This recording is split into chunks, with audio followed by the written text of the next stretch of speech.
예, 서울 송파갑의 박종훈입니다. 지난번 박문진 감사 때 권태선 이사장이 MBC를 신뢰받는 기관으로 만들었다는 취지의 그 자화자찬을 5분 동안 한 것을 두고 제가 역겹다는 표현을 썼습니다. 얼마나 역겨운지, MBC가 그동안 어떤 보도를 해왔는지, 그걸 방심위가 얼마나 제대로 제재를 했는지 지금부터 좀 검증을 해보겠습니다. 먼저 동영상 하나 보고 얘기해보죠. 동영상 좀 플레이해 주세요. 국민의 어떤 형태로든 이재명 대표가 국민의 선택을 받아 대통령에 당선된다면 편파 조작 수사 논란을 부르며 이 대표의 각종 혐의를 탈탈 털어온 검찰은 감당하기 어려운 수준의 역풍에 휩싸일 것으로 보입니다. 위원장님? 예. 예. 이거 검찰을 완전 협박하는 거잖아요. 언론이. 그죠? 이재명 수사했는데 이재명 대통령 되면 니들 어떻게 될지 뭐 감당할 수 있겠어? 뭐 이런 보도 아닙니까? 예, 뭐 그렇게 들리죠. 예, 그렇게 해석할 수도 있겠습니다. 예, 언론이 이렇게 특정 정파의 입장에 서서 검찰을 협박하는 보도까지 한 거를 보신 적이 있습니까? 저는 뭐 그런 기억이 잘 없습니다. 자, 그러면 이 보도에 대해서는 편향성 문제를 지적하는 그 방심위 절차가 진행 중입니까? 그 이게 개별적인 올해 10월 3일날 보도된 거예요. 예, 개별적인 그런 뭐 안건이 올라온지는 제가 뭐 일일이 챙기지 못해서 예, 확인해 보시고요. 예, 예. 예, 제 질의 중에라도 지금 누가 확인해 보시고 확인해서 알려주시면 좋겠고요. 제가 볼 때는 이 정도면은 아시다시피 이 이재명 대표에 대한 수사는요 문재인 정부 때 시작된 거예요. 그때 관련자들이 다 자기들이 제보하고 증언하고 해서 시작된 수사가 대부분입니다. 물론 그 중에 나중에 뭐 쌍방울 이런 것들은 나중에 불거진 의혹 때문에 수사가 다시 된 부분이지만 뭐 대장동을 비롯해서 상당수는 다 문재인 정부 때 의혹이 불거져서 수사를 했던 내용이라는 거 다 알고 계실 텐데 MBC가 이렇게 대놓고 검찰을 협박하는 걸 보면 이건 언론이 아니라 거의 공범 수준이라고 봅니다. 이거에 대해서는 분명한 조치를 취해 주셨으면 좋겠고요. 그리고 또 하나 더 보겠습니다. 그리고 10월 1일 날 보도한 건데 이재명 대표에 대해서 위증교사 혐의에 대해서 검찰이 3년 징역 3년을 구형했어요. 그죠? 알고 계시죠? 예, 예. 예. 근데 이걸 몇 번째로 뉴스데스크에서 보도했는지 아세요? 뭐 일일이 방송을 보지 않아가 예. 모릅니다. 14번째로 보도했습니다. 한 꼭지로. 예. 그날 KBS는 톱뉴스로 3개를 보도했고 SBS도 톱뉴스로 2꼭지를 보도했어요. 근데 MBC가 날씨보다 후순위에 14번째로 보도했습니다. 이게 국민적 관심사가 아니었을까요? 그래서 MBC가 이렇게 보도했을까요? 예, 뭐 방송의 편성권은 방송사 뭐 그 외의 권한이라서 제가 어떻게 언급하기가 쉽지 않습니다. 편파성은요. 이런 편성에 대해서도 편파성이 드러나는 겁니다. 예. 국민들이 몰랐으면 하는 보도기 때문에 14번째 보도로 하지 않았을까 하는 의심이 드는데 여기에 대해서도 방심위에서 관심을 가지고 좀 봐주셨으면 좋겠습니다. 그리고요. 이거는 2022년에 1월에 보도한 내용인데 그 이재명 대표의 후보 시절에 변호사비 그 대납 의혹을 제기했던 분이 극단적 선택을 했어요. 근데 이 뉴스를 MBC가 보도하면서 이재명 대표의 이름을 얘기 안 합니다. 이 후보라고 그래요. 이 후보.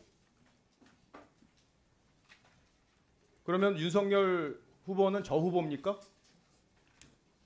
이재명을 이재명이라고 못 쓰는 MBC가 이게 제정신이에요? 그죠? 이건 편파적이라고 볼 수 있지 않습니까? 제가 뭐 그 뉴스를 직접 보질 못해가지고 죄송합니다. 잘 챙겨보세요. 그리고 뉴스 후반부에 이것도 보도했습니다. 이재명 대표의 사건과 관련해서 주요 증인이나 참고인, 피의자들 극단적 선택을 한 사람이 5명이나 돼요.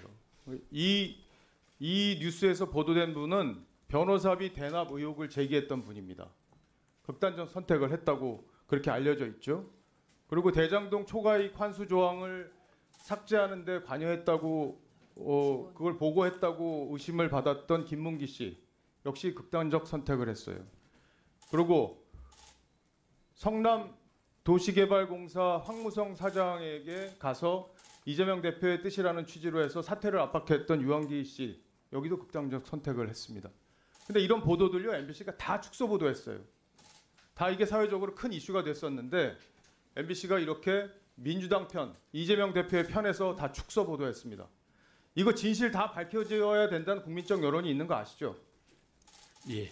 예, 저는 이 의문의 죽음에 대해서 정말 특검이 필요하다고 생각합니다.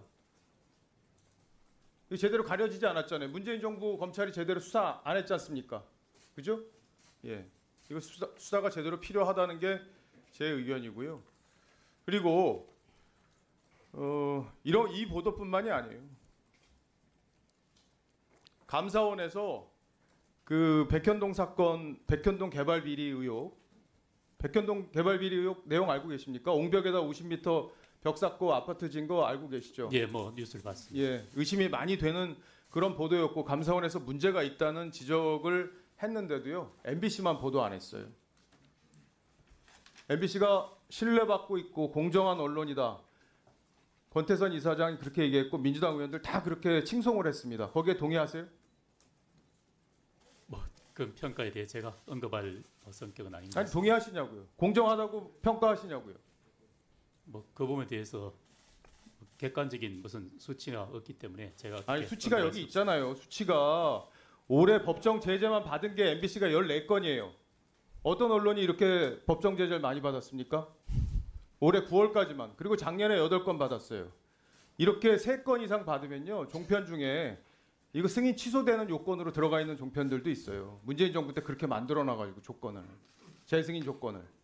이 정도면 재승인에 영향을 줄 수 있는 수치라고 생각하십니까? 14건이요. 올해만. 그 부분은 뭐 제가 어떻게 특별히 언급할 성격이 예, 너무 아니지 소극적으로 않겠습니다. 답변하시는데 그 방심위의 심의 결과가 방송사 제어가에 반영될 때는 그 법정 제재 이상을 3번 받아서가 아니고 그게 반복돼서 시정 명령을 3회 이상 받았을 때 그게 조건이 되는데 그것만으로 되는 건 아니죠. 맞죠? 예. 류일임 위원장님, 그죠? 예, 맞습니다. 그러니까 심의에서 법정 제재 이상 3번 받았다고 그게 그 제어가 취소 사유가 되는 게 아니에요. 예, 그래서 시정명령, 시정명령이 똑같은 걸로 시정명령을 3회 이상이었는데 그게 5회 이상으로 바뀌었어요? 5회로 바뀌었습니까? 예, 3회였는데 예, 5회로 바뀌었다고 합니다. 이건 그냥 팩트를 알려드리는 거예요. 시정명령, 예, 그거 5회로 바뀌었군요. 예.